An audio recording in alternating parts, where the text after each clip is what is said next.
শুভ সন্ধ্যা বন্ধুরা। আর দেখো আমি সেজে গুজে পুরো রেডি হয়ে গেছি। আর চলো আমরা একটা যাচ্ছি খুব সুন্দর জায়গায়।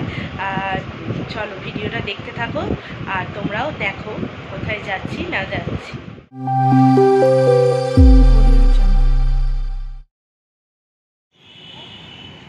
হ্যাঁ বন্ধুরা, এই দেখতেই পাচ্ছেন আমরা এখন জিএসটি ভবন বা ম্যাকডোনাল্ডসের যে দোকান রয়েছে সেখানে চলে এসেছি। আর একটু পরে আমাদের গন্তব্যে আমরা পৌঁছে যাব আনন্দপুরে। সেখানে একটি নতুন মন্দির আজকে উদ্বোধন।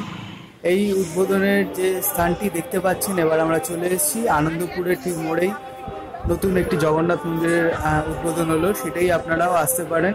খুবই সোজা সাউথ কলকাতাতে এসে আপনাদের আসতে হবে আনন্দপুর, অর্থাৎ রবি ঠাকুরের মোড় বা রুবির মোড়। সেখান থেকে আরেকটু এগিয়ে এলেই হচ্ছে আনন্দপুরের মোড়। আরবানা যেখানে রয়েছে, রচনার বাড়ি সবাই চেনে এখন আরবানা, সেই আরবানার কাছেই আসতে হবে। সেখানেই এই সুন্দর জগন্নাথ মন্দির রয়েছে। দক্ষিণ কলকাতার বেহালার দিকে রয়েছে, কিন্তু এখানের এই মন্দিরটা আজকেই প্রথম হলো উদ্বোধন। গত 5 দিন ধরে এখানে যজ্ঞ চলছিল, সংকল্প চলছিল। তো আপনার সুশান্ত ঘোষের যে আমাদের কাউন্সিলর আছে 108-এ, তার ফেসবুক লাইভেই আজকে ভালো করে দেখিয়েছে। ফেসবুক লাইভে আপনারা দেখতে পারেন, ভালো করে পুরো ভিডিওটি দেওয়া রয়েছে। তো যাই হোক, আমরা সন্ধ্যাবেলায় এসেছিলাম আজকে। তো এই স্থানটা সুন্দর করে আমরা দর্শন করলাম। তো বুদ্ধ পূর্ণিমার দিন এটা খুললো সুন্দর মন্দির, এবং ভেতরেও খুব সুন্দরভাবে সাজানো রয়েছে। সেখানে প্রসাদও আমরা গ্রহণ করলাম, এবং উল্টো দিকে আনন্দপুরে যে মাঠ রয়েছে সেখানে বসে খাওয়ানোর ব্যবস্থা হয়েছিল।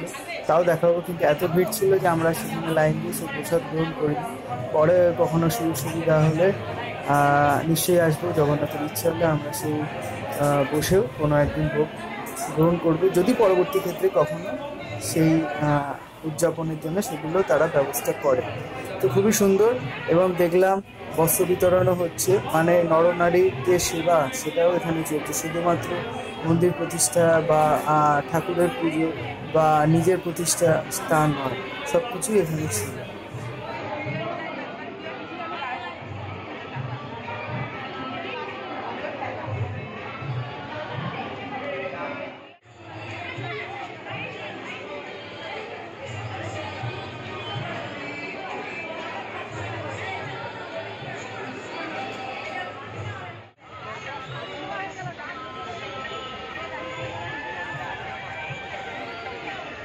এই যে সুশান্তদা বসে রয়েছে।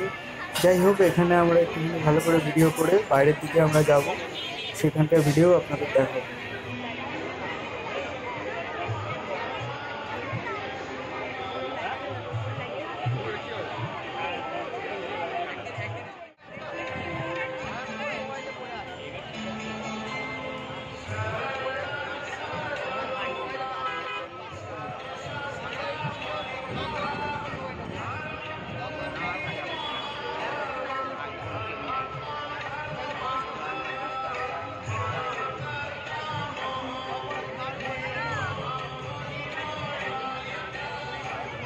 মন্দিরের ওপরে সুন্দরভাবে পতাকা উঠছিল, ধ্বজা বলা হয় উড়িষ্যার ভাষায়।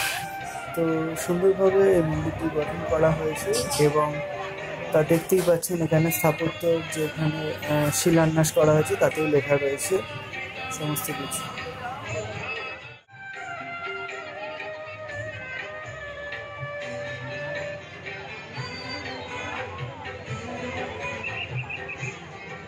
এই উল্টো দিকে যে আনন্দপুরের খেলার মাঠ রয়েছে সেখানে আমরা একটু পরে যাবো, দেখতেই পাবেন। সেখানে বসে খাওয়ানোর ব্যবস্থা হয়েছিলাম। প্রচুর ভিড়, এই গরমের ভেতরে এত ভিড়ে আমরা সেখানে লাইন দিয়ে দাঁড়াইনি, কিন্তু খুব ভালো লাগলো যে মানুষের জন্য এবং মানুষের পাশে থেকে কাউন্সিলর এই কাজগুলো করছে। যে দলই হোক না কেন, মানুষের জন্য কাজ করছে, এটাই বড় কথা।